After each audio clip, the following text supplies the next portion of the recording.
ഡൽഹി മുഖ്യമന്ത്രി അരവിന്ദ് കെജ്രിവാളിന്റെ അറസ്റ്റ് ആം ആദ്മി പാർട്ടിയെയും കോൺഗ്രസ് നേതൃത്വം നൽകുന്ന പ്രതിപക്ഷ കക്ഷികളുടെ കൂട്ടായ്മയായ ഇന്ത്യ മുന്നണിയെയും എങ്ങനെ ബാധിക്കും? Kalakaumudi Delhi bureau chief KP രാജീവിന്റെ വിശകലനം. ഡൽഹി മുഖ്യമന്ത്രി അരവിന്ദ് കെജ്രിവാളിന്റെ അറസ്റ്റ് വീണുകിട്ടിയ ഒരവസരമാക്കി മാറ്റാനാണ് കോൺഗ്രസ് നേതൃത്വത്തിലുള്ള ഇന്ത്യ സഖ്യം പരിശ്രമിക്കുന്നത്.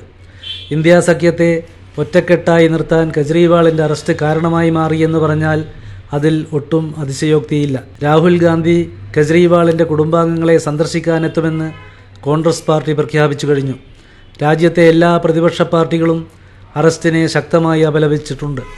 കഴിഞ്ഞ വർഷം ഫെബ്രുവരി 28-ന് ഇതേ കേസിൽ ഡൽഹി ഉപമുഖ്യമന്ത്രി മനീഷ് സിസോദിയയെ ED അറസ്റ്റ് ചെയ്തപ്പോൾ അതിനെ സ്വാഗതം ചെയ്ത പാർട്ടിയാണ് കോൺഗ്രസ്. സിസോദിയയ്ക്ക് അഴിമതിയിൽ ആഴത്തിലുള്ള ബന്ധമുണ്ടെന്നും അതിലേറെ പങ്കാളിത്തമുള്ള മുഖ്യമന്ത്രി കെജ്രിവാളിനെയും ഉടനെ അറസ്റ്റ് ചെയ്യണമെന്നും കോൺഗ്രസ് നേതാവ് അജയ് മാക്കൻ വാർത്താ സമ്മേളനം നടത്തി ആവശ്യപ്പെട്ടതാണ്.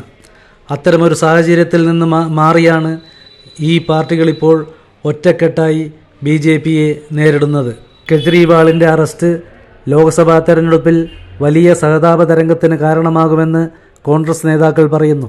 എന്നാൽ ഇത് നിയമത്തിൻ്റെ വഴി നോക്കുന്നതാണെന്നും രാഷ്ട്രീയ പ്രശ്നമല്ലെന്നും BJP വാദിക്കുകയാണ്. പക്ഷേ പ്രതിപക്ഷ പാർട്ടികൾ കെജ്രിവാളിൻ്റെ പിന്നിൽ ഉറച്ചു നിൽക്കുമ്പോഴും ആ പാർട്ടി നേരിടുന്നത് വലിയ പ്രതിസന്ധിയാണ്. കെജ്രിവാൾ ജയിലിൽ കിടന്ന് ഡൽഹി ഭരിക്കുമെന്ന് AAP നേതൃത്വം പറയുമ്പോഴും അതിന് ഭരണഘടനാപരമായി നിലനിൽപ്പുണ്ടോ എന്ന് കാത്തിരുന്ന് കാണാം.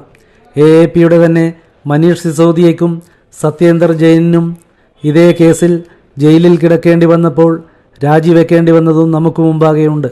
ആർട്ടിക്കിൾ 239A(b) പ്രകാരം ഭരണ സംവിധാനം പരാജയമാണെന്ന് ചൂണ്ടിക്കാട്ടി രാഷ്ട്രപതി ഭരണം നടപ്പിലാക്കാൻ BJP ശ്രമിച്ചേക്കാം.